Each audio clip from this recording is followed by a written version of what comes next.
बांग्लादेश ने आजाद कर दिया है उस फॉर्मर मिनिस्टर को जिसने फंड किया था पाकिस्तान ऑक्यूपाइड कश्मीर के आतंकवादियों को कि वो भारत को अटैक करे। इसका नाम है अब्दुल सलाम पिंटू और ये कोई ऐसा वैसा मिनिस्टर नहीं था। ये बांग्लादेश का एजुकेशनल मिनिस्टर था और ये इतना रेडिकलाइज हो गया था कि इसने आतंकवादियों की डायरेक्ट मदद की थी। और ये बात है 2001 से 2006 की, जब बांग्लादेश में बीएमपी की गवर्नमेंट थी। उस वक्त अब्दुल एजुकेशनल मिनिस्टर थे और ये पकड़ा गया था आतंकवादियों की फंडिंग करते हुए। पाकिस्तान बेस्ड एक आतंकवादी संगठन है जिसका नाम है हरकतुल जिहाद अल इस्लामी, इसकी डायरेक्ट फंडिंग प्रोवाइड करते थे ताकि ये टेररिस्ट ग्रुप कश्मीर के रास्ते इंडिया को हैवी डैमेज पहुंचाए। और जब डिटेल इन्वेस्टिगेशन हुई तब ये पता चला कि ये ना सिर्फ फंडिंग प्रोवाइड करता था बल्कि वेपन्स प्रोक्योर करने में और वेरियस तरीके से इंफॉर्मेशन प्रोवाइड करने में भी मदद की थी। और ये लंबे समय तक बांग्लादेश का डिप्टी एजुकेशन मिनिस्टर रहा। और 2001 से 2006 ये टाइम पीरियड इंडिया के लिए बहुत मुश्किल था क्योंकि उस समय बीएमपी की सरकार जीती थी जिसमें खालिदा जिया वहां की प्राइम मिनिस्टर थी। और बांग्लादेश के कई आतंकवादी संगठन ये डायरेक्ट पाकिस्तान को फंडिंग्स दे रहे थे और काफी बार तो पाकिस्तान से ट्रेनिंग लेके इंडिया पे अटैक करने की कोशिश कर रहे थे।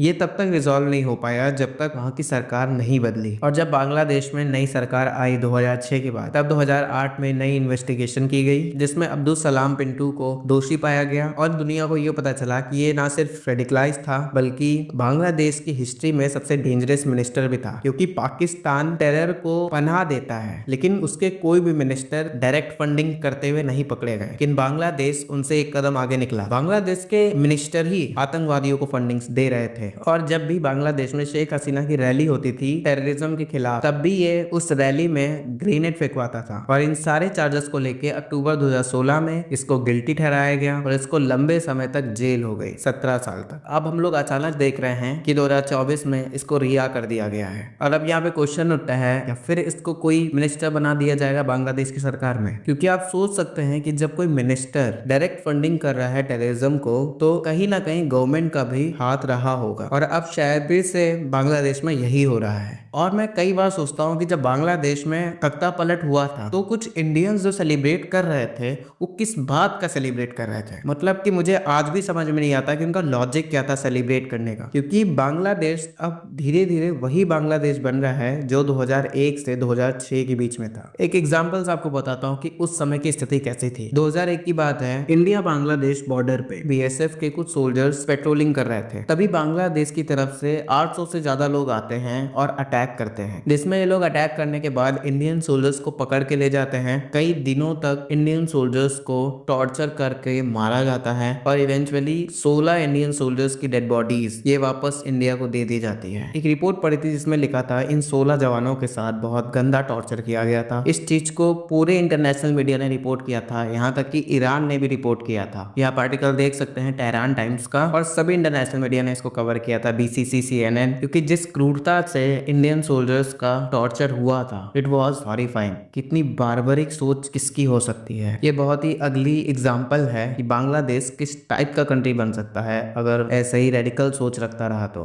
और ऐसे बहुत से एग्जांपल हैं, उन सारे एग्जांपल को कवर किया तो एक 40 से 50 मिनट की वीडियो बन जाएगी जिसमें आपको यही बात समझ में आएगी कि बांग्लादेश प्रेजेंट में भी पुराना वाला बांग्लादेश बन जाए जो 2001 से 2006 के बीच में था। अब इंडिया को यहाँ पे इंटरनेशनल इशू बनाना चाहिए क्योंकि जो लोग गिल्टी हैं बांग्लादेश में आतंकवाद फैलाने के उनको रिहा करा जा रहा है और ये कोई कोइंसिडेंस नहीं है। धन्यवाद।